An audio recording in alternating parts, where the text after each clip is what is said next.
Welcome to Nintendo Voice Chat for the week of April 28th, 2016. I am your host, Jose Otero, and this is a special nightmare edition of Nintendo Voice Chat where all of your E3 bad dreams can come true. Joining me this week is Per Schneider. Hey. And Brian Altano. Hi. And really quickly, if you want to support Nintendo Voice Chat, you know what you could do if you like watching videos? You can head on over to YouTube, where we have, if you go to youtube.com/Nintendo Voice Chat, one word, you can watch the video of the show there. So if you're into that, if you're having trouble finding it on the main feed, if you're upset because it was difficult to find and you're a big consumer of YouTube, you now have a place where we want to grow a community and we want you to be a part of it. So make sure you head on over there and check that out. Or do what I do. Open up a bunch of tabs, open up YouTube, put a show like this on in the background, and just let it run. You don't even have to watch us all the time. When you see us flipping out, you can look over because it's usually Jose. He's pulling his hair out, and me. That's right. There we Jose go. looks like those blow-up people at Jose the punches car me. dealerships. He punches me 2 or 3 times an episode, and that's the only way to see it. Not on camera. But what we do want to say is if you also want to support the show, you can leave us a review. For example, Demonic Reaper, hacker alias, left us a review on April 7th that said, I enjoy MVC, mainly because of the commentary, the music, themes, aesthetic, and guess he's listening to the audio version, which does have musical stuff that you're not getting on the video. Sorry, kids. I listen to hear updates on the Nintendo world that I left behind over a decade ago. I hope Nintendo steers the ship in a better direction with NX, but until then, I can hear the goings-on NBC. He also wants more Earthbound. So if you want to support us, you can do that. Now, buckle up, because it is going to be quite an episode for you today, full of drama and tears and arguments. Aren't we like in the setting the stage? Aren't we in the third phase? Like we passed denial already. Now we're in the acceptance. Kind of we've been phase. grieving on the show because Nintendo has made a bunch of announcements as part of their financial results, which happened, their fiscal year reporting happened this week. And we have a bunch of news to talk about, including how NX will launch in March 2017, how that system will not be at E3, how Zelda has been delayed until 2017, and it is coming to both NX and Wii U. The next 2 mobile games have been identified. Nintendo's overall profit is down. And we've got a few other topics of discussion as well. But let's kick it off with the NX stuff. So I thought you were going to do like Michael Buffer or something. Yeah. Let's get ready to rumble. There you go. So here we go. NX coming out March 2017 will not be at E3 according to Nintendo President Tatsumi Kimishima. March 2017. March 2017. Okay. So, which let's get some quotes in, because if you've seen a Facebook video that we did, we had our general quick thoughts there, but I want to add a couple things to it. First of all, the Nikkei, Japanese newspaper, asked Nintendo, more specifically Kimishima, what is NX? At this current stage, he was unable to say. However, NX is not the mere successor to the handheld 3DS or the stationary console Wii U. This will be hardware that's been made with a new way of thinking. I'd like to announce more particulars regarding its specs and how it works another time this year. big hint there, though. Come on. Like, it is not the successor to the 3DS or the Wii U, because it's both. How about both? Or none. Well, look, I mean, You're speaking in tongues. What are you saying? Let's go back. First of all, the announcements are there's positive and negative. Positive, we finally have a date. The negative, it's not this year. It's not this year. They're not showing it this year. Not going to be shown at E3. That's sad. The positive, we have a date. Wait, I already said that. No, but the other thing is, like, what we know from Nintendo in the past is a date doesn't mean much.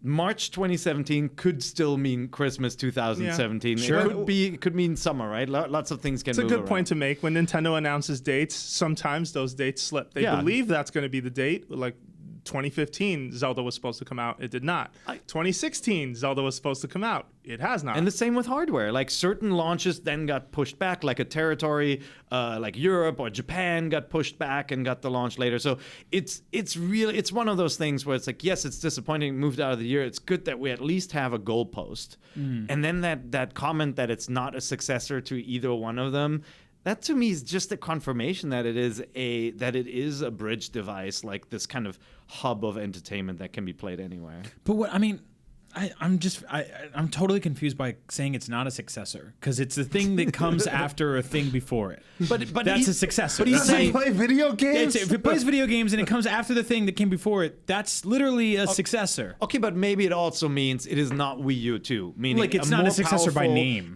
A more powerful Wii with a gamepad. It's not that. It's something new, and I think that may also even if it's just a home console, it may indicate a change in brand. We are not going to get another Wii. It's not going to be Wii 3 or Wii or But we whatever. do want to emphasize that not monsieur. having the system at E3, not presenting any NX-related information at E3 is disappointing. Very. Yeah. Because everyone was looking forward to E3 as being the first signs or one of several signs of what the system will be. Now, to me, this says NX is clearly not ready to show. It's disappointing it won't be there because we're already hearing Microsoft will have something, or it seems to indicate based on their quotations. That's not like something we've heard. You'll have your Sony's PlayStation saying Neo, something. you'll have yeah, everything. Sony's bringing something. And here you have VR. Nintendo, who rather than compete with that noise is opting out, either because the system's not ready to show or because they don't want to compete with those two pieces of machinery. It remains to be seen, but regardless, it's not happening at E3. There's a third option, and that's to amplify the message that the Wii U is dead. When you show new hardware, you're saying, that's it. Everybody get really excited for this next thing. Because even if they didn't want to show what the NX is, they could have gone on stage and they could say, we're not going to show you what the MacGuffin is, what the special thing is, but Here's the what the games console look is like. called the Nintendo something, and it is going to launch with Metroid and a special edition of the Zelda game. They could have very well done that at E3 instead of saying, delaying Zelda now and all of that. Or even putting up that logo wall of like, here's the third parties we're partnering with, which they've done before, which every company has done before at E3. E3 is a good time to do that. I mean, it's just... They could have done something like that. I don't disagree with either one of you, but I do feel like the Nintendo of now seems to lean into more substance whenever they do announce something. It's the reason that we'll wake up in the middle of the night in August and all of a sudden find out there's a new Nintendo 3DS, and here's a video that walks you through how the hardware works. Here's a video that shows you the differences between it and its predecessor. So It's tough, right? It's just to me, it says there just wasn't enough to put on stage or to say much with. And I think the wall of logos would be cool, but there is so much cynicism around how tight are your third-party relationships right now, because you told me on Wii U you had them, and guess what happened after year one? Jose, not much. If there's any time and place in the world to pull up a logo that has almost nothing behind it, E3 is the spot. That's the place to be. And it'll get that was half of Sony's applause. conference last year. You could They're show like up. Shenmue. Remember that? Here it is. That's a picture of the Got logo. a screenshot? Yeah. Nope. Final Fantasy. You guys like that one? Final Fantasy 7. Here's another logo. Whatever it is. Backwards It was a trailer. It was a trailer. Yeah, it was a that's- CG no, trailer. But I hear you on that. Like on the one hand, it would be nice to get more of a live sign and just for it to become more real and not like it. Like the rest of 2016 is going to look like Nintendo gave up. Right? Yes, exactly. You've got 3DS games. Pokemon is a strong game, right? Like let's not forget that will sell really well. But the Wii U story this year is not going to be a strong one. And that's why I was hoping if you don't have a Wii U story, you have another story, and you just basically say you give up on the Wii U and say we're moving on. Here's what's hot about this thing. Okay. But going back to the Wii U reveal, we were all skeptical about that thing. And everybody said, okay, well, it's like a DS. It has another screen, but how is that going to be lightly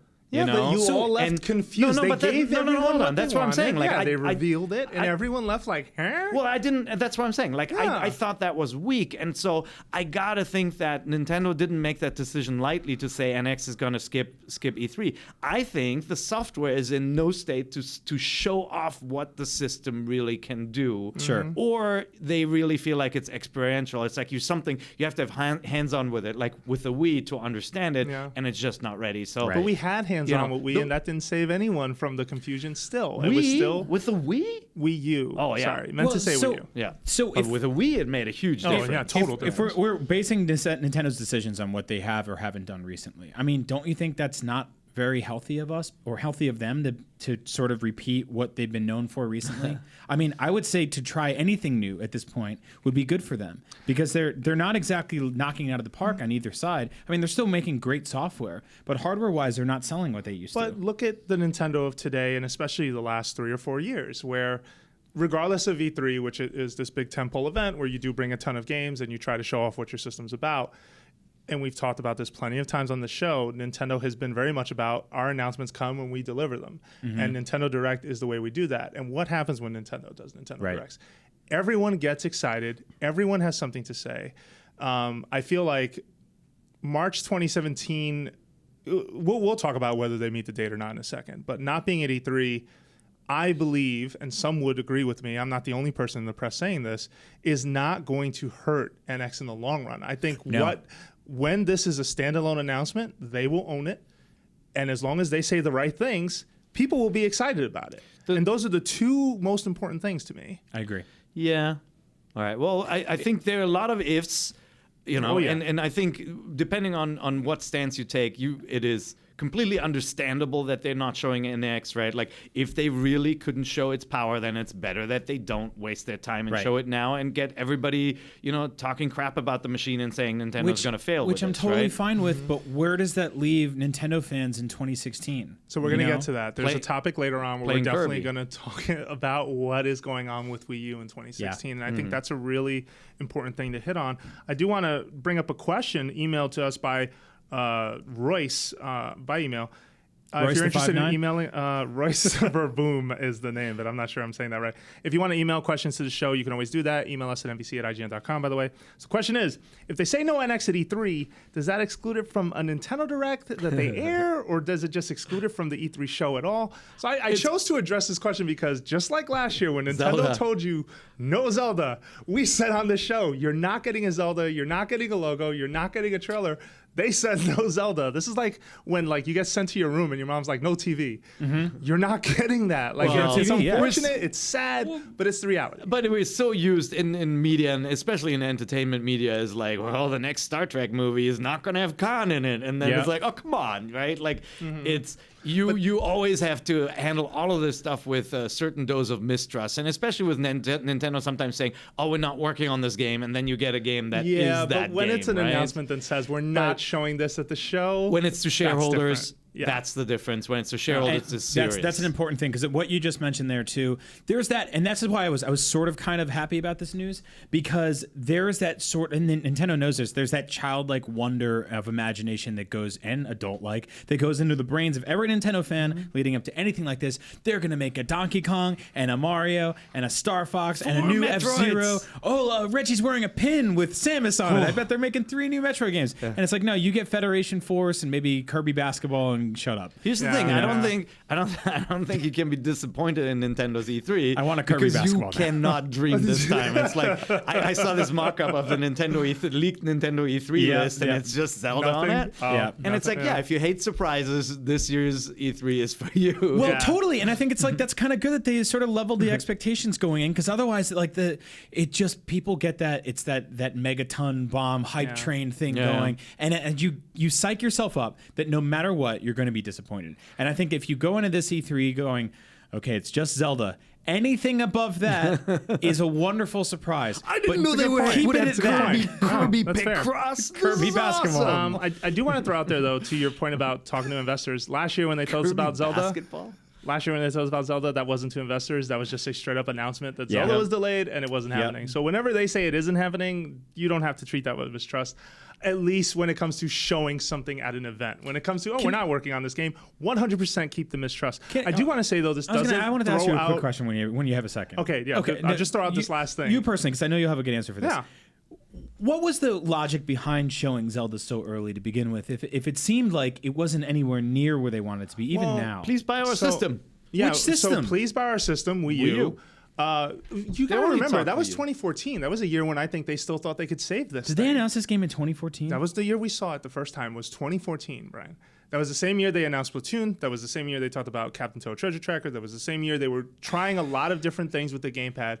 They had Mario Kart 8 coming out that year. They had Smash Brothers coming out at the holiday. I think to Nintendo, that was... The fact that all of that did not move the system. Yeah, that sounded awesome. Said to them, this is done. Yeah. There isn't much we can do to save this. We're just going to work on what we have and start getting our next things together for the next system. Yeah, and then as they started developing, they're like, foolish. We thought we could make this Zelda game in 9 months. Quickly deploy the Wind Wakers and Twilight Princesses. Oh, yeah. You know? Yeah. But, roll out the ports. I think they wanted to make sure that you're confident in the Wii U, and they had all the plans of bringing Zelda to that system, and now they're getting to this point where they're like, Wii U, we cannot save Wii U. It cannot be saved. The numbers did not go up year over year, the sales, right? It wasn't huge. Flat. And even they probably looked at the market and said, even Zelda cannot save it. Therefore, Zelda is better off as a dual release where those who don't have the money to upgrade can play it on their Wii U, and those who are ready to upgrade can buy this brand new console and enjoy this game. So one really quick thing before, because you asked a question, so I didn't get to get this out, but we're not in any way dismissing the possibility that there will be games announced at E3 that will not be playable at the show. And in fact, I just want to remind folks, Xenoblade was never playable at E3. The Shin Megami Tensei crossover game, Tokyo Mirage Sessions, has never been playable at E3. Pokemon games have not, I don't remember X and Y being playable at E3. So there will be things, I just wouldn't get my hopes too inflated over this. Right. But I would say there's got to be something for you to be doing. And I think you are right in the point you made earlier that sadly, Wii U is done, and this is it. Until Zelda comes out, which is our next topic. Also, this is pretty much all we Metroid got. Prime Federation Force was playable at E3, so just because it's playable at E3 doesn't mean you're excited for it. Aw, man. There we Gotta go. stab poor I'm kind of excited for that game. Kick them while they're poor down. Samus soldiers while they're I'm down. just throwing it out there. Having it just because it's on the show floor doesn't mean it's automatically sure. going to be, AAA. Some folks are really so- praying the delay on that game is going to lead to a Metroid announcement. So by what the we way. saw, I'm hoping. I want a Metroid game, please. I'm replaying Trilogy. But Again. the one thing we talked about this on our Facebook live stream as a reaction to this. But what this means for E3 is this giant Nintendo booth, and it's really big, right? Yeah. Like I think the IGN show floor booth could fit in it like 20 times. Yeah. And that entire booth will be dedicated to the Legend of Zelda. What that means is Zelda Disneyland. I promise you. Because Yeah, you're right. when Twilight Princess was shown in playable form at E3, Nintendo built this amazing like experiential kind of mini Disneyland with animatronic wolf and like fog and lights and everything. Okay. That's what it's gonna be. I think they talked.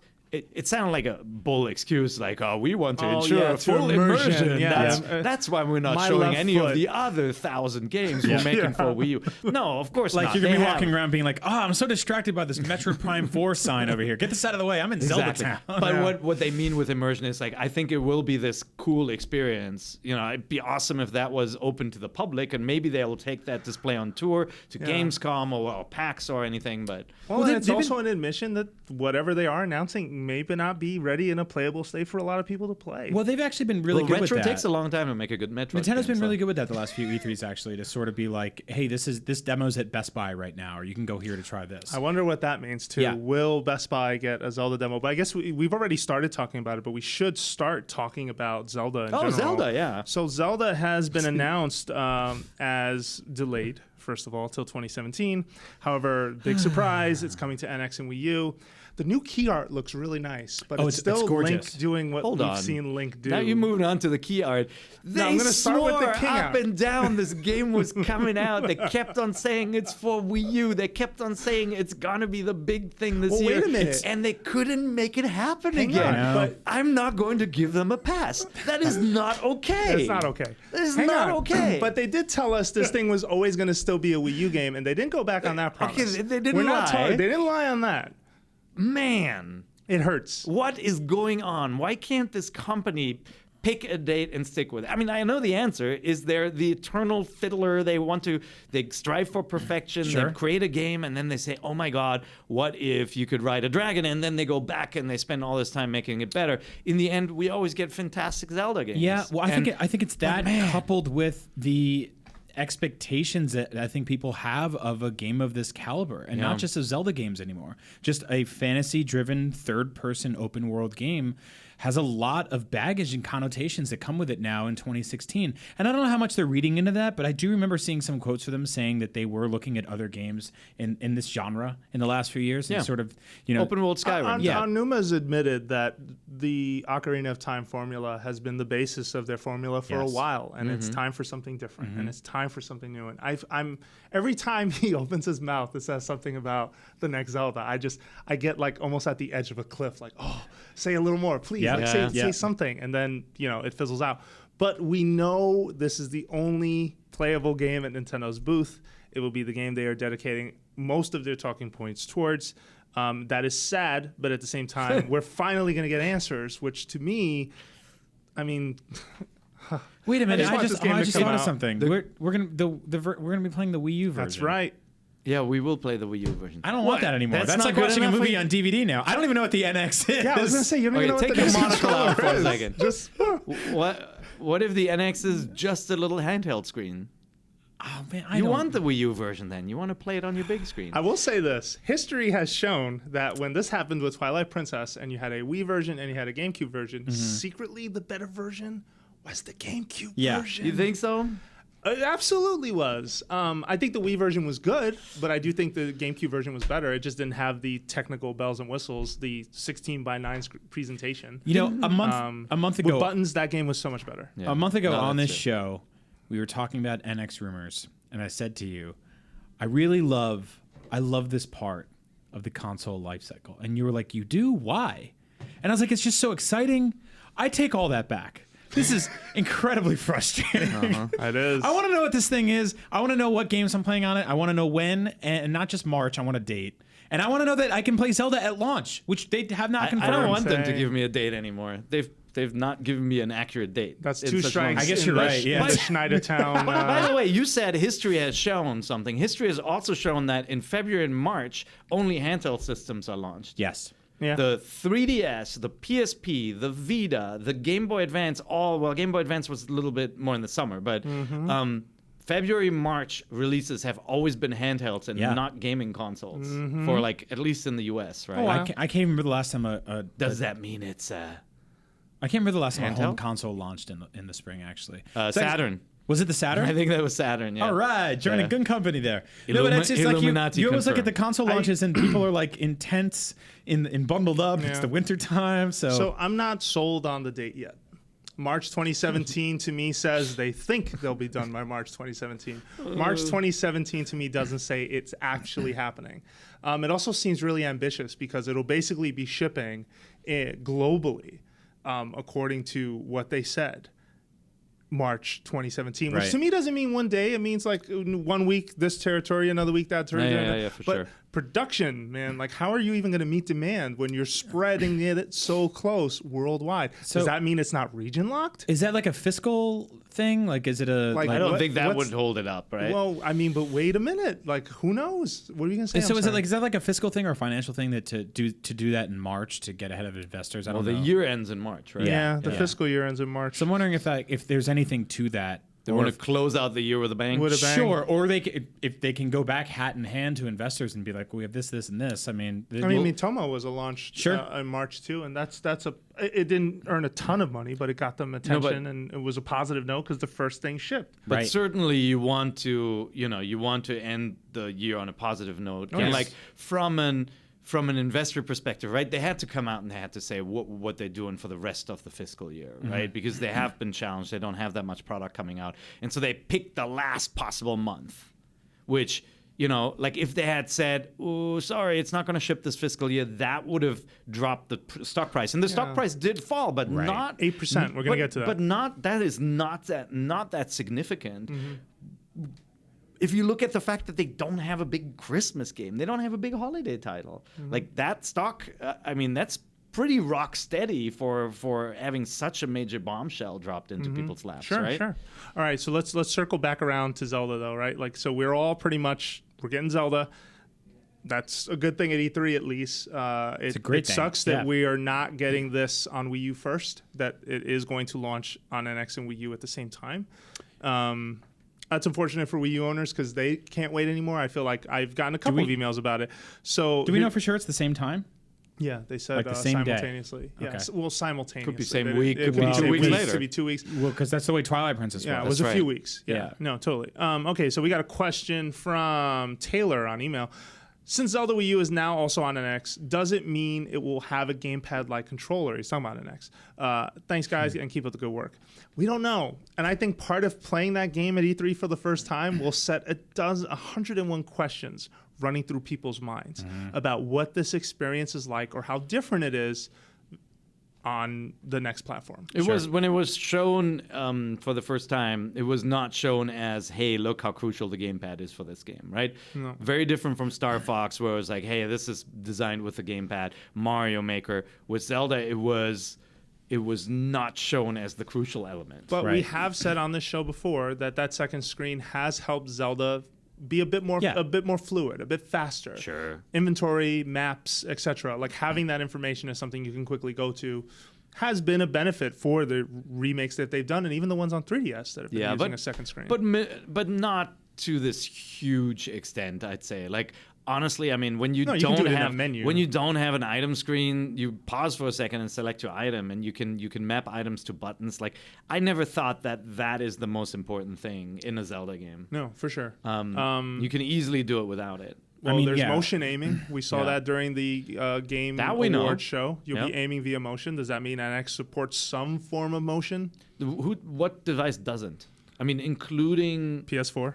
Xbox One doesn't. They all do. I mean, there's no PlayStation VR has the Move controllers that you're going to use. Like I'm talking more the controller in the box. I know, but every console has motion controls available. Yeah, as even an Xbox option, One at has least. Kinect to some extent. I feel like Nintendo believes in motion controls. Is going to continue with it. Okay. And your iPhone actually can do it. Like I oddly just kind of hope this is a console that has its sort of like its language together when it comes to what kind of controllers you're using, because that was my biggest problem with the Wii U, was getting it in launch, and half of the advertising was showing Wii remotes and nunchucks, and they were reselling those things with Wii U branding, and a bunch of games at launch like Nintendo Land used Wiimotes and nunchucks as secondary controllers.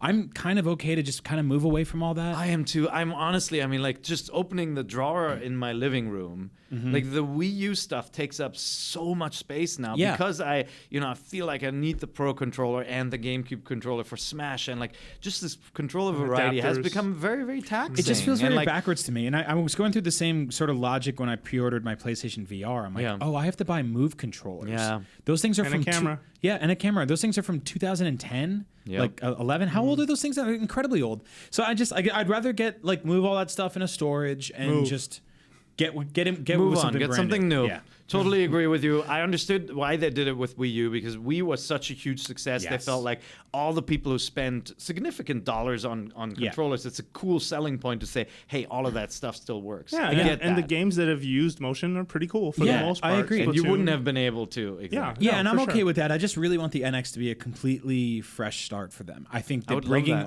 all that other stuff at this point is baggage. It's really just baggage. It's reminding people that they used to have this console that didn't play a lot of games. It's backwards compatible baggage. Well, yeah, but I mean, I don't really know how much of that is important in 2017 when you can do cloud-based stuff and you can do downloadable stuff. And if there was a way, I mean, like even like how many GameCube games did you play on your Wii, or how many Wii games did you play? I don't think we're the right litmus test for this. Just because either through our jobs we end up playing it. Like for example, I do it all the time. Or we just like nostalgia and all stuff. Like me and Pear hung out one time last year and just played a bunch of old GameCube games. We played Eternal Darkness. I feel like backwards compatibility is a huge talking point that ultimately people want and they don't actually really use. Yeah, I mean Xbox One added it, and it didn't seem to really move the needle in the other direction. All right, here's another question from Matt.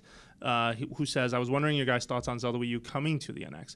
We all know this was going to happen. However, I want to know your opinion on Nintendo holding back Zelda specifically because of the system. Yeah. And Matt sent a pretty angry email about it, where he just he sounded sort of betrayed over it, right? That here we are, dedicated fans who bought your platform, and we have to wait because you have to put this other system out. Yeah. And I hear where he's coming from. I mean, that is definitely a stance to be frustrated from. I'm a bit more patient myself, but I can totally hear where he's coming from. We don't know the truth, right? Like the truth could be that they didn't feel like the game would come together in time for the holidays, or the truth could be that now development is slowed down because they need to adapt it to this other machine. I mean, I gotta think they made that decision a little bit earlier than just now, right? Like they've been working on that for a while, but it's a toss-up. It's like, do you want to believe in the good in people or the bad in people? Did they delay this for business reasons or for I think it says a lot reasons? about the person depending on which side you choose. It's both, honestly. And I think it's like a big part of it is that you don't take something this important and put it somewhere where very few people can experience it. I mean, that's the sad truth of all this. It's like taking Captain America Civil War II and putting it direct to Crackle or something like that, when it's like you can put it in theaters. If you work for Crackle, we're I'd like sorry. to apologize to everybody who works for Crackle. All three of you, I'm very sorry. Brian Altano does not really work. Oh, come on. That's like my new directed, that's my 2016 by directed Brian DVD. Altano on this show does not reflect Nintendo Voice Chat or IGN in any way, shape, or form. No, I totally understand his Yeah. frustration. I completely get that. And I was talking to Zach Ryan, who's one of the producers here, and he said that the second Zelda was announced for Wii U, he went and bought a Wii U. A lot of and people did. he's not alone in doing that. A lot of people And did. the bonus of that is when he did that, he got to play Splatoon and Mario Kart and Mario Maker. And yeah, there's a whole bunch of really good games Yeah. there. And I think that ultimately the Wii U is not going to be remembered the way the Virtual Boy or the Saturn is remembered. It's remembered the way the Dreamcast is, or even the GameCube. I mean, I think it's got some great games, and Zelda's going to be one of them, but it's not going to be for a while. But then ultimately, they are making this masterpiece, hopefully, and putting it on a place that is not going to reach any new people. Is a bad business idea, and that kind of sucks. Like, it sucks to even be in that kind of position, but you're not going to sell any new Wii U's if you put out that game tomorrow, and you're not going to sell any more new Wii U's if you put it out in 2017. You're not moving any more of those systems. It's done. People don't want to get on board with something that they feel is closed already. Yeah. You know? No, it's just So- it's good that they're still publishing it because it shows that they're supporting people who Yeah. bought the Wii U. Yeah, which for is this important, game, right? Matt, if you're listening, So- which I know you are. Like, I think the fact that they committed to shipping it on Wii U is a good thing. Yeah. The last time a Nintendo console launched with a Zelda game, it went on to be their most popular console ever. Wii? Not Yeah, because but of not that. because of that. No, not But because still, of it. it's a good no. anecdote. But it does this. Oh no, go ahead. And I'll let you go. I think the games suffered a bit for it because it was not from the ground up developed for the Wii, and Yeah. the motion controls felt tacked on, as you said. Oh, It was yeah. nice that Yeah, it was no, in totally. widescreen, but we played it and we're like, it does not look as awesome as we thought it would No. look. It looked like a last generation game running on the machine. So hopefully that's not going to happen. Yeah, it does bug me though that fans spin so many negatives out of this. One of them being that every dedicated Nintendo system has had a Zelda, and this will be the first that wasn't. Oh, Well, I'm sure Nintendo wanted it the other way, but Yeah. at the end of the day, they need to make a smart business decision, and I think they made one. And I would argue it had They the had to. lesser Marios too. None of the Mario games on Wii U were bad. Actually, I mean they were all good Yeah, games, yeah. but they were not Galaxy. And they were No, not but- Super Mario World. Hold on, to be fair, 3D World is an awesome game. Yeah. That is an awesome game, and Mario Maker is an awesome To me, game. it's a lesser game than Galaxy. I feel it did not Yeah. evoke the same feeling, and that's because it's so rooted in the 3DS game. But not lesser by much. I'd say Galaxy platforming on the ceiling is definitely something you'll never forget versus platforming with your friends. But the stories that happen from those moments Yeah. when you and I were playing in the demo Oh room. my God. Some of there my was favorite just moments playing a video riot. game this Get the generation. Thing came Yep. from there. Yep. Like there was just And that Get the magic- Thing was that? Yeah, Get the Thing was there. That magic carried over to my own house where friends would come over. My wife and I would play Super Mario 3D World and have a great time. Yeah, and it's we like, hey, didn't stay really away from have me. that with Galaxy. Okay. I got the crown. Again, Leave me yeah. alone. Again, I have a lot of fun with that game, and it obviously did something for 4-player games that the 3DS couldn't do, yeah. right? And it's kind of like the upgrade to New Super Mario Brothers, where you had this 4-player game was very much rooted in previous experiences. Galaxy felt really new. Yeah. 64 felt new. Even Sunshine felt very, very new because of the water pack and the different mechanics, whereas the Wii U did not give you a new feeling Mario. But Galaxy but- 2 didn't feel no, very Galaxy new. 2 didn't feel It new. felt safe, but You in had a good two of way. those games I mean, on did that you want machine. 3? Did you want 3 Galaxies? I don't know if a third Super Mario Galaxy would really would have done I'm anything. saying I feel like the Wii U is an odd console because not only did it not have its own Zelda, it did not have its own identity with a Mario game. Like it was, Well, every that's fair. console in Nintendo history has created given you a step in the Mario universe that was different. You said, "Wow, that's cool. I can't I'll believe give you they that. came up with Yeah. that." And the Wii U didn't do anything. So I like will that. say this. I Neither don't, for I Metroid, don't right? think No. you're doing this, but I do think from the multiplayer perspective, there was a breakthrough with 3D World. The idea of playing a 4-player Mario in 2D where you collide every few minutes was 10 times more frustrating than it needed to be. And even though the level designs, I would say, in New Super Mario Brothers Wii and Wii U were ultimately really good, they were more enjoyable when you were a single player. Right. Whereas in Mario 3D World, I felt like stages I played were genuinely more fun if the other people in the room could keep up with me. No, I agree with that. And I think that's the breakthrough that game deserves credit for. But obviously, it is not to the extent that Galaxy, again, platforming on the ceiling was just one of those things that you're like, I can't believe this works and that I'm this good at it. Because Right. at first you're just like, how's that even possible? Yeah. And there is a wow factor that comes with that, 100%. Yeah, I and think that's why like I don't think anybody in 10 years is going to look back at the Wii U and say it's a complete failure and doesn't have good games. Mario Kart's freaking awesome. It's got a great Smash Bros. Got a great Pikmin, got Splatoon, obviously unlike any other Nintendo game in history. You know, they did something really unique there. And so There's I an think it'll be identity. fondly remembered for that and Mario Maker, all that. Okay. But it's not going to feel like the other consoles. Well, you're in to add on to that. I mean, you can debate whether or not Galaxy or 3D World, which moved the needle more. But it's not debatable about what happened to the Metroid and Animal Crossing franchises on Wii U. They were non-existent outside of Nintendo Land at launch, right? Yeah. And then we got that Animal Crossing party game, which is about as close as we got to a dedicated Animal Crossing game, which is like that's what really kind of bummed me out, because I remember when we first saw some of the renders that Nintendo had put together of like the 3D Animal Crossing characters walking around on the Wii U, and it was like, are they teasing this here? And I don't know. You'd have to think that something like that's in development, right? And you have to think that it's going to end up on the NX, obviously. Oh yeah, we're gonna get to that. But in mobile games, when they talk about Animal Crossing, there was a specific thing they said that was 100% that. Last question from Charlie W regarding Zelda's last one, and then we're gonna take a break. What's up, Charlie? While Zelda games have a history of being delayed, the troubled development cycle of this title seems different to him and implicitly tied with the fortunes of Wii U and NX. If this isn't the case, then all I can ask is this. This game has been in development since at least 2013. How could such an experienced company as Nintendo have miscalculated so badly? They've done this so many Yeah, times. Charlie, Honestly, no offense, but this is not the first time this has happened. I remember sitting in an IGN office as well, and that was much smaller, with my fellow coworkers at IGN 64 and going, how can they miscalculate so badly with Majora's Mask? They have all the assets lined up. They just needed to take all the stuff they built for Ocarina of Time and do a new adventure. Why couldn't they get it done? They thought they were going to do it in 1 year because of the asset reuse. But you learned why. The perfectionist attitude, the reason and then you to get want this to ship game, it and it's like a time travel adventure with a clock town in the center, completely different setup, and like that's what's happening here again. I think Nintendo are they're not a paint by numbers company. They don't create a game and then the 2.0 version usually comes out with like, all right, we're going to add a car to it. Like they start working on that and then they go, ooh, what if Link could do this? It's not a company driven by a design document and a set of goals. It is very much, hey, we had an idea for this. Let's try and see how it feels. Oh, it feels good. Okay, let's add it here. Oh, that feels good. Okay, let's take this there. The thing you can fault them for is that they tell us in advance, because they don't have the benefit of this huge third-party support. They want to make sure that they tell everybody, hey, there are these games coming and we're working on them. Like a Bethesda is not going to tell you about Fallout until it's almost done. You know, they announced Fallout 4, and then a couple of months later you got it, and that's a massive, massive game and a huge project. It's also like, so for example, Fallout 4, right? The fourth Fallout game, it's like the third or fourth that is sort of that giant open world RPG in the rundown American dystopia.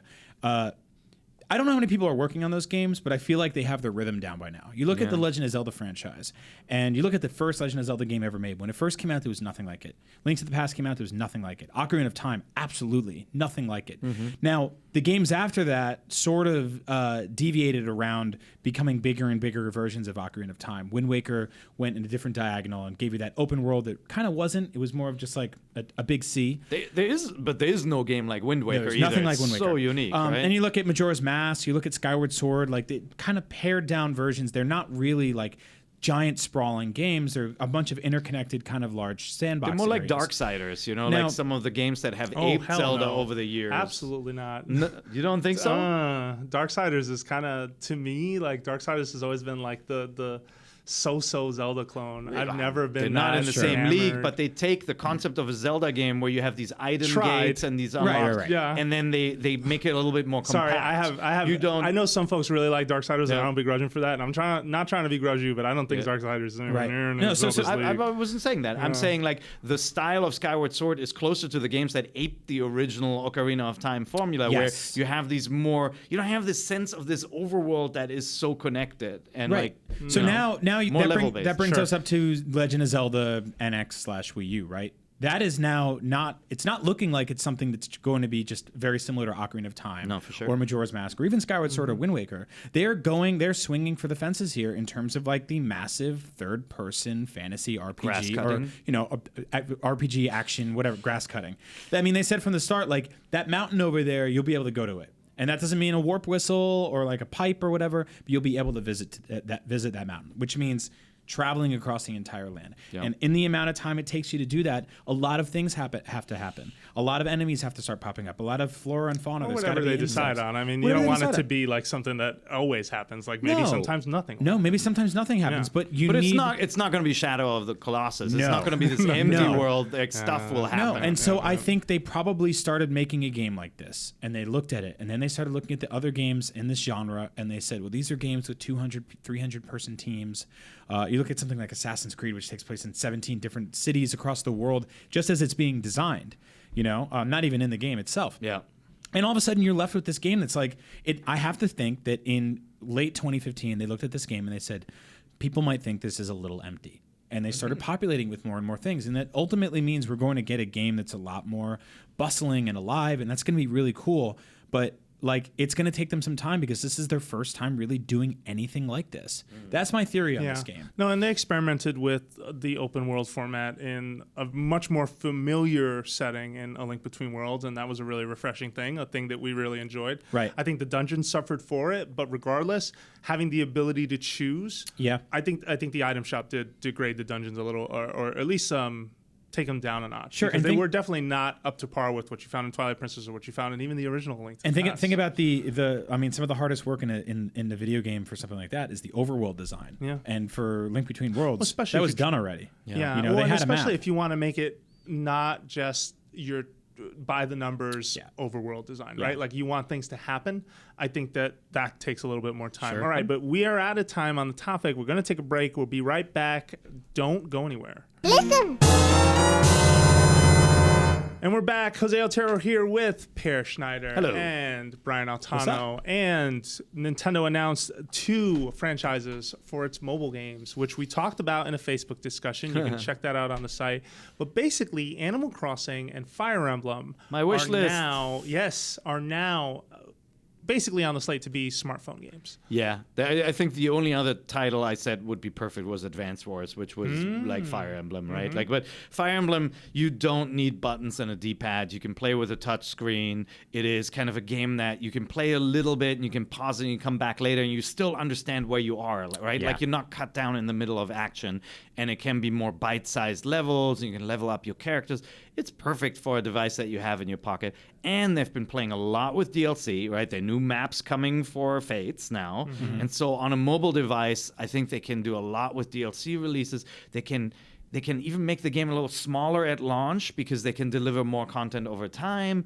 I think it's perfect. And then Animal Crossing, I mean, what do you need to say about a franchise that's all about checking in for a few minutes, interacting with your friends in this virtual world? I think that's a no-brainer for mobile games. Yeah. And they did say that Animal Crossing on smartphones would somehow talk to the next Animal Crossing, which to me says, there's a new Animal Crossing. Oh my God, that's cool. it. Yeah, that's a weird way to however- confirm something like that. But right? but that's gotta be it because Yeah. they've said so many times, hey, if we released Mario for iPhone and Android, people would think we're a mobile first company and that's the house of Mario, but we want to teach people that there are all these great franchises we got and remind them so they come back to our consoles and handhelds or whatever handheld and console is coming And that's out. a good point you made And on our Facebook discussion, Animal right? Crossing, How yeah. Fire Emblem Fates and Animal Crossing have both had titles within the past 6 months to a year. In Fire Emblem's case, super successful. Fates did so well on 3DS. 3 versions and then a pop star game coming out too. Fire Emblem's a great choice, definitely by virtue of the strategy genre. I do wonder how they're going to approach difficulty, just because that's such a hardcore genre. But I'm curious to see how they do it regardless. And then with Animal Crossing, the big opportunity there being they're going to sell you stuff. Like, it's going to happen. Hopefully, they find a way to make it 100% fair. And at the same time, I wouldn't set my expectations for a Animal Crossing that is on par with something like New Leaf. No. I think that this will be a spin-off or some kind of smart deviation on that, because you definitely don't want to replace the thing that you have on your home box. See, I'm or on hoping your- there's on your a 3DS. full-fledged Animal Crossing coming to the 3DS. a game that this game would Or interface NX. with. Or NX. I don't, but the release date is this year, right, for Animal Crossing? Animal Crossing will be within the next fiscal year, which is it could basically be by coming March. to Yeah? it could be by Yeah. March. I would imagine it's sooner, but it could be by March. But I, like I don't think this mobile game is going to interface with Happy Home Designer. I actually think the mobile game is going to be more like Happy Home Designer, where it has certain functions that that you can go on the do on the go that link back to your other game experience. Which I love. I love that so much. I love the idea of like being on the train and coming to work and being like, you know what, I'm gonna organize my fake apartment and just move all my furniture around, and I come home and sit down in front of the TV. Or design stuff. Yeah, or design stuff, patterns, clothes, stuff like that, or even like going shopping and picking out, like even if the app is sort of like it has a version of the Home Designer, but it also has some like sort of like Tom Nook e-catalog thing where you're just buying products to every single day. I mean, look at the shop on Miitomo, right? Yeah. Do that, but with Nookingtons, with those two poor raccoons that are love it. enslaved. And buy some furniture. Every single day, there's new furniture. You interact with the game. You get bells. Yeah. You can buy them when you come home. They're sitting there waiting for you in your gift box. In your mailbox. You could have a Now, fake email application where you check the sad letters from Yeah. your departing elephant who's moving to Brian's village. Yep. Sure. I mean, think about like the way the GameCube Animal Crossing used to work was you actually had a catalog in it. And you would order it, and then you would leave, and when you came back in and rebooted the game, it would be in your mailbox. And people, I buy stuff from the Amazon app on my phone all the time. So the idea of sitting there and being on the train and making an impulse purchase that somehow gets connected back to my real world eventually is something very smart, and I think could work really well for Animal Crossing. No, it's cool. Now, Nintendo has said previously that it will have 5 smartphone apps out by March 2017. I would not be surprised if 1 or 2 of those games slips. Well, they could Honestly. always crank out a everything- Picross game and release it in a week. I'm You just never not know. sold on it 100% yet. Let's see when Animal Crossing and Advance Wars come out. Obviously, they've been in development. I'm not going to play the cynical role and say they're not, but at the same time, I think the pace of they have to do 4 games basically in the next fiscal year. I'm not sure that's realistic based around what I've seen, but we'll see. I mean, it is definitely within the realm of possibility regardless. Have they stated how many of those are going to be original from the ground up mobile games? Because I mean, they're all going to be. well, to because some they extent. have a tremendous back catalog of things that would work extremely well. I mean, Oh, when yeah, you we've stack, talked about 'em, when yeah. you stack the DS screens or the 3DS screens, you basically have a mobile phone. I mean, Yeah, that's but they're 2 not. screens. But they're not going to port anything. Like, that's I not mean, happening. Oh, I don't know about that. I mean, No, they've said they're not. Really? Not even I like- believe they're not going to port something they already have. It'll be a similar idea. Like Yeah. Miitomo is Tomodachi Light. Well, so that's It's what been that's what I called that. mean. It's like Yeah. taking stuff like Miitomo's basically took a bunch of Tomodachi assets,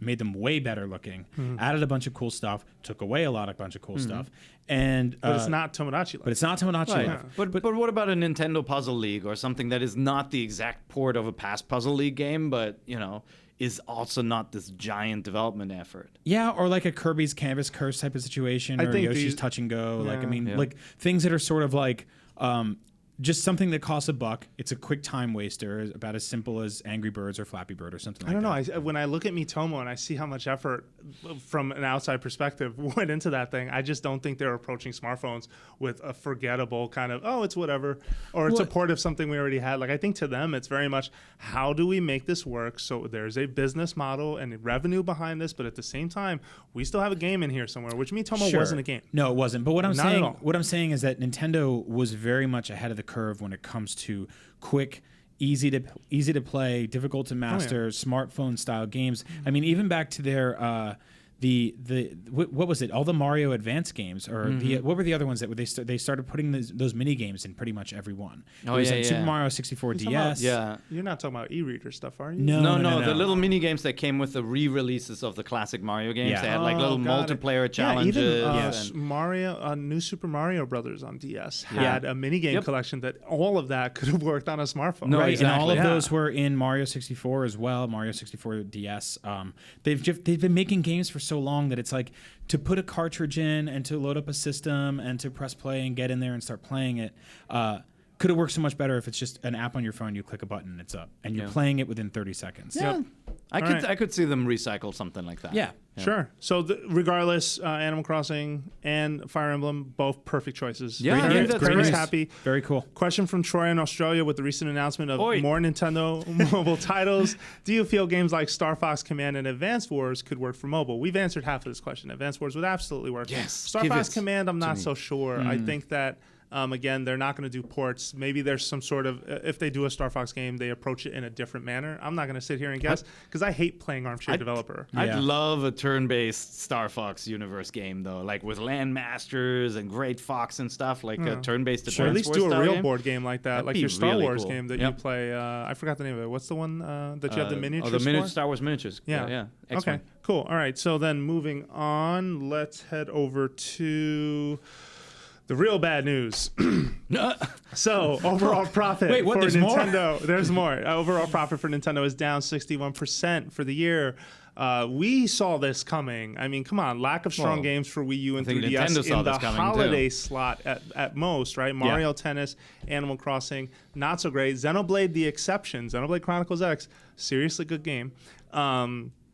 But from what we can tell, Yokai Watch did not have an impact in the US. It recently launched in Europe. We'll see how it does there. But Nintendo said the net profit for its fiscal year ending in March dropped 61% to 148 million US dollars, if you needed to know that. And revenue fell 8%. Yeah. And they owned a lot of that loss being to part of the yen's recent strength and weaker sales of its 5-year-old handheld 3DS device, which again, not the best lineup going into the Always holidays. blaming that yen. Some Either way. Either way, Splatoon was still a big victory for the year. I think 4 million sold. Fire Emblem Fates sold really well. Pokemon Virtual Console games, the re-releases, over 1.5 million worldwide. See, and that's And like more than half in the United States. that's insane. That's just like, I mean, not to be reductive, that's mostly just a drag and drop to do something like that. Like, and that's the thing. They added the No, trading. but yeah, I know, a but little it's more than that. But it's like, this is the thing about Nintendo that's It's so frustrating. 99% margin. They're like, oh, I don't have any money. Have a yard sale. Yeah. You have so much stuff in your house. Put it on the driveway. Put up a sign and sell it. They have decades worth of classic games that if they eventize the way they did with Pokemon, where they were like, here's the thing. Everyone was crazy for that. Everyone to be I know. fair, though, Pokemon is a phenomenon. Yeah. And that first game specifically, like, rings so true in the hearts of those fans. Like, there were tears shed in this office over when that game got, when those things got announced. You're not November. lying. There were literal people crying. People in the were office. crying in this office over that. I won't say their names. President company excluded. Callie and Miranda. You weren't going to name names. And Vince. We love you. We love all three of you. Wasn't Vince, I'm just- But all two of you. But I'm kidding. Okay. Lastly, Vince is really this gonna cry. a separate thing, but still related to Nintendo as a whole.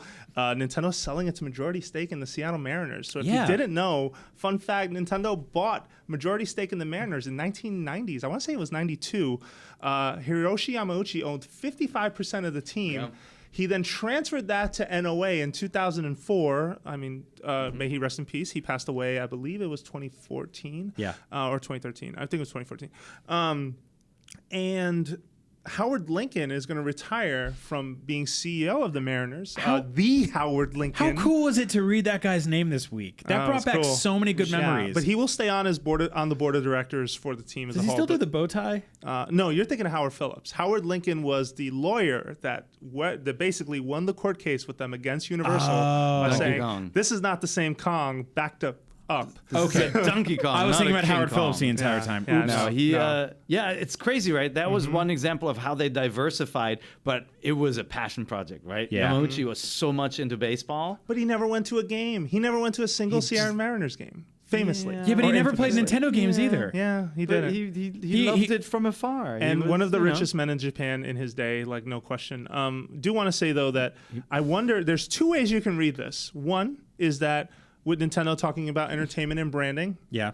the idea that basically the Mariners, from an entertainment perspective as a brand, it doesn't really fit into NOA's portfolio of Mario, Zelda, blah, blah, blah, blah, blah. You think about it. They did a few experiments at Mariners baseball games, but it wasn't something that they dedicated a ton of research to. That said, they were not a cheap owner. They put money down to get certain players. I mean, you look at the Mariners roster, there have been some names. You could say anything right now. I don't even know how stickball is played. That's fine. Yeah. But the other move you can say is this is a way to shore up on cash because now is a good time to sell. So talking to Ryan McCaffrey, and we did a video that's on IGN, baseball teams are valued very high these days because of TV licensing deals, because of the contracts they get to keep basically games playing on the air on television, which is sports is still the only way, Ryan told me, the advertisers can basically guarantee that they're going to get people to see ads because people will tune in for sports. So the team was valued at, I think, $1.4 billion. So 55% of that stake is Nintendo's. They want to reduce their shares to 10%. Right. Yeah. So they'll still be a part of it, but they won't be a major part. The quotes in the story were really, really fascinating, too, because they said that they had 2 goals with the team, and one was to basically just keep them in Seattle for as long as they could, because that's a dynasty, and to keep that going. And the second was to win the World Series, and they didn't. And they didn't even get a single World Series game underneath that watch of Nintendo.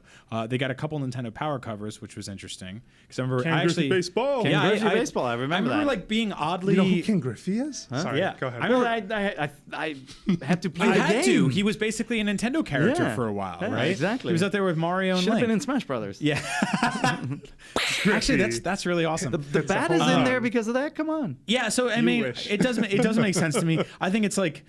It's good timing in that, they need to free up some cash, but B, it's also kind of like it's not the best team in the world. It's not like it's making them a ton of money. And they need money. Yeah. It's not that they're out of money, but they're about to launch a new console, and they're about to launch a new console on the back of 60% profit drop, right? Well, you need cash. They need cash flow. And we also have a very empty release window then to talk about. But before we do, positive note that the humble Friends of Nintendo bundle, I want to get the name right, is currently announced. $179 worth of Wii U and 3DS games in one bundle. It's pay what you want, different tiers. Chris, loyal fan of the show, emailed just to remind us, Affordable Space Adventures, which is a game that one of the secret most fun games on Wii U that at least I've played with the two of you separately. I don't think we played together. We should do a Let's Play together. I love that game. You can get that game for donating $1, which at the end of the day, like, you should pay more because I think that game deserves more. And don't forget, any purchase you make over Humble, basically part of the proceeds go to charity. You get to choose which ones, either the first, the second, or you can introduce a third to that list. Yeah, and you can basically say, okay, I'm going to give 10% of of what I pay to Nintendo, 10% to the developers, 80% to charity. Like, you can adjust that the way you want it to. And if you pay more than the average, you actually unlock some bonuses over time. So more games are added if you are higher than the average. And I think last I checked the average was like $9 or $8 or something, right? The average can go up a little bit. You lock in all the rewards that are available now, but some other rewards may be added. And rewards, maybe games or add-on packs or whatever. There's some seriously good games in that. I mentioned Darksiders 2 is in it too, which you don't like. I make the poopy face about. Yeah. But Shantae, right? Wii U and 3DS are in there. So if you have both a Wii U and a 3DS, and Affordable Space Adventures, it's a no-brainer to get all these games. And I've seen some people on Twitter who have those games in duplicate, giving away the codes to others. That's really awesome. Yeah, it's awesome. Really nice thing. Sweet. All right. So then lastly, and we may have to speed this topic up only because there's a show about to come in here, but this is a big one. What is left for Wii U in 2016? The charts, the releases say Tokyo Mirage Sessions in June. I think that's June 24th. Paper Mario Color Splash, which doesn't have a date. Zelda is next year, so it is no longer part of this holiday. It's really going to rely on whatever Nintendo has to say at E3 or a Nintendo Direct basically before it. You're shaking fist, and you have every right to release the Kirby's. Come on, it's got to be. Or the Pikmin game you said you finished a couple months ago. It's not going to happen. Like, it doesn't sound like they're going to put Pikmin out for Wii U this year. I don't think that they should, but that would be, unless the concept was really cool. We'll find out, but. feels like the Miyamoto timing said- is wrong for that franchise. Miyamoto said a Pikmin 4 is done. And I'm just like, wait, This what? is such a weird. I don't think. What is going on? I don't remember the last time I've been in a scenario like this or covered a scenario like this from this perspective of like, here's this system. The people who have it love it. People want it to have more life left in it. Nothing that you put into it at this point is going to turn it around. So you would really only be sending things out to die for the loyal few people who bought in from day one. 12 Careful million though. I mean, Yeah. the sales aren't bad. Like a game like Pokken Tournament, for example, still moved some good numbers. Well, so the Wii U the has- people who own the machine are dedicated. Yeah, the Wii U has a tremendously high attach rate, which is phenomenal. Like Yeah. a very, very good attach rate. That being said, it's like I don't see them doing anything more than some smaller Kirby, yeah, Kirby basketball. You're not going to deploy another Kirby. They already had one. There's got to be. course, there's do they gotta have at be- least like 20 there's gotta Kirbys be sitting some back. stuff. So you don't know how many Kirby I games just- are ready to be deployed. Kirby it is- basketball, Kirby baseball. Yeah, until Nintendo says more, this is a very sad time for anyone who owns the box because you are basically left wondering what is coming out. Should I keep this thing or should I sell Yeah. it? And I saw a few emails even saying that. Here's one from Matt in the UK. What will I play for the rest of 2016 on my Wii U? I Mario purchased Galaxy. Star Fox. I have approximately 30 games for my Wii U. I feel let down by Nintendo right now. What do you think is coming in 2016? Should I sell this thing? I would say don't sell it until E3. I would wait and then just see what gets said. Yeah. What gets shown between now and E3. If after E3 you feel like you want to abandon ship, I would not begrudge you for that. yeah. I've seen some pretty good games ship at the end of a console's life cycle, right? Like famously, Conker's Bad Fur Day on the N64 was very, very late, and a lot of people missed out on that one because they had completely given up on the machine. Resident Evil 4 was another swan song. Yeah, unless kinda you're game. really strapped for cash, I'd say hold on to it till E3 and see what is going to be slated to be released. Yeah, and I just also- have. Oh no! No, I was please, gonna say you. I also want to know like what sort of. I would say hold on to figure out what sort of incentive system there is in place to even keep track of the games you purchased already. Yeah. I mean, don't just like right now just getting rid of your Wii U. I don't know if you'll If be you able to bought get digital games. bought digital games. I don't know how much of that you'll even be able to get back. And We a lot don't of know. the yeah. We Or don't if know you if can NX transfer is. them. We Sure. don't know if NX is backwards compatible. We don't know right? anything. No. We don't know anything. I do want to point out too that even though it is a dire situation, historically Nintendo has announced games at E3 that have shipped within the next 6 months. Yeah. And the quality has been all over the place.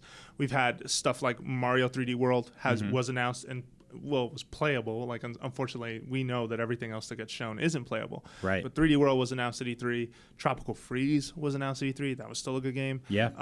Star Fox didn't ship in November like it was supposed to, but that was another game that they finally showed like for the first time. It wasn't really an announcement though. Mario Tennis sadly joins that list, which wasn't all that great. Yeah. Same thing with Animal Crossing, the board game. I'm forgetting the Amiibo Festival. Basketball. The board game. The board game. So I would just keep that in mind. Stuff will get announced. It could be a range of different places, but I would keep expectations in check. That That's would what I be was my going to only say. thing But I'm going to say. let's be realistic. It will not be a new Mario Kart or a new Splatoon or a new Mario or anything. It is when the consoles get older, they get discounted, right? Which means you need kind of that's the time to bring up more mainstream friendly software, like not the big brand titles. You're gonna get something like a Nintendo Land 2. Or remember, we play like those franchises, like something that is a little bit more of an easier release, like a mini game collection. That's not even worth trying. or Don't a- even suggest. I think you're even Nintendo shooting Land too 2. high with Nintendo You think Land. so? No, you're or shooting a too remake. low. You'll get Mario Like, Galaxy HD. In my opinion, you're shooting too low. Like maybe, So I almost wonder because this is not going to get spoken about here. But what is this going to do to our E3 predictions episode? The God Zelda. Well, I haven't got one. and- No, I predict don't do it Zelda. here. Don't do it here. I disagree.